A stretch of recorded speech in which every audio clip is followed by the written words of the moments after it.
Number 32, to me, it just holds strong to me because it resembles something that I truly thought he was a Division I football player and should have been, but wasn't. So why can't I carry that on for him after we went through such a rough time in his late high school years?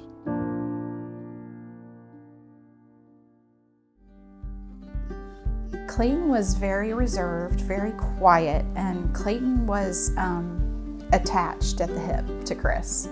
It was elementary school, straight on the bus, head to the high school, and see my dad, be with my dad, go to practice, and then mom would come I'd leave that practice early for my mom to come pick me up from her work.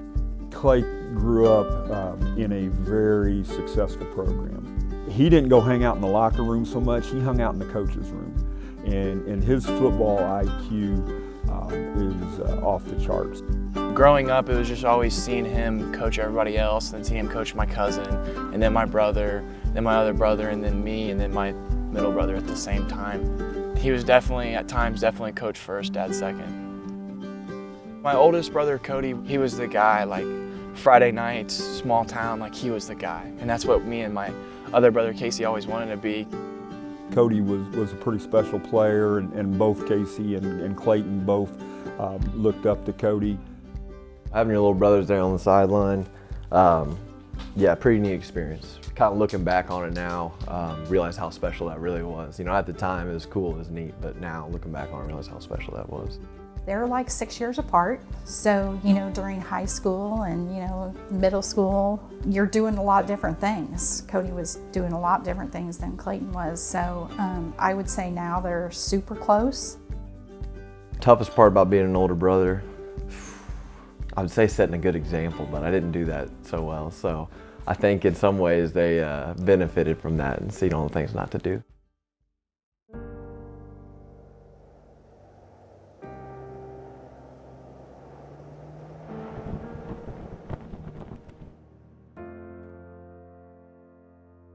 His junior year, my 5th grade year, a doctor that we had been in relationships with, Cody went to him after having some shoulder neck issues that he thought was normal his whole life playing football.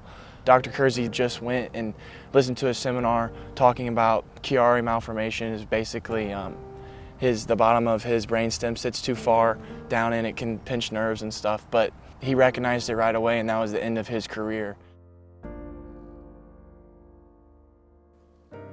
You don't believe it at first. It doesn't really set in.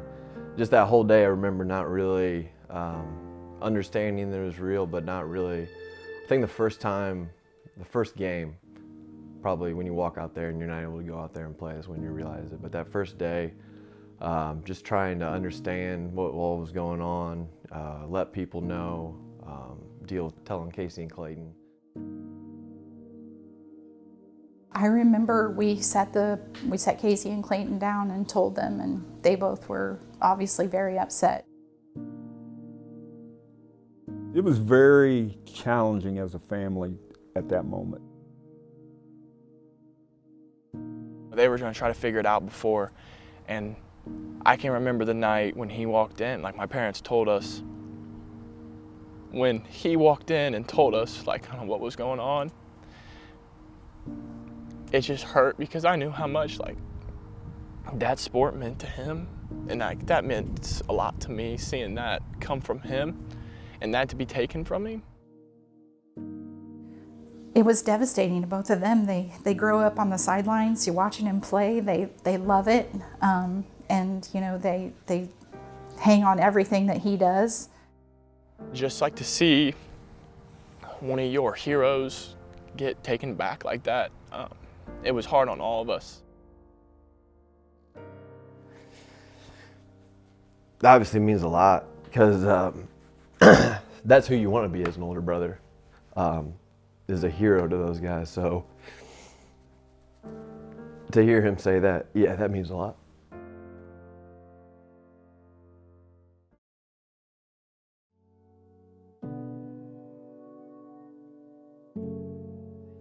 The number 32, to me, it just holds strong to me because it resembles something that I truly thought he was a Division I football player and should have been, but wasn't. So why can't I carry that on for him after we went through such a rough time in his late high school years?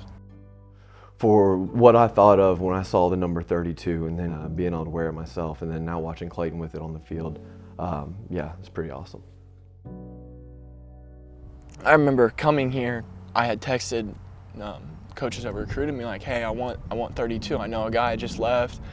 That number meant a lot to me. But when I came here, I knew that I wanted 32. And I've had chances to change it, but there's no way I'm changing it.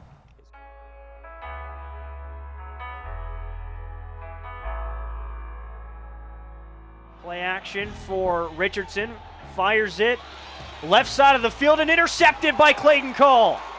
Right around the Cardinals' 16-yard line, exactly. You know, Clayton's always had a pretty serious side to him.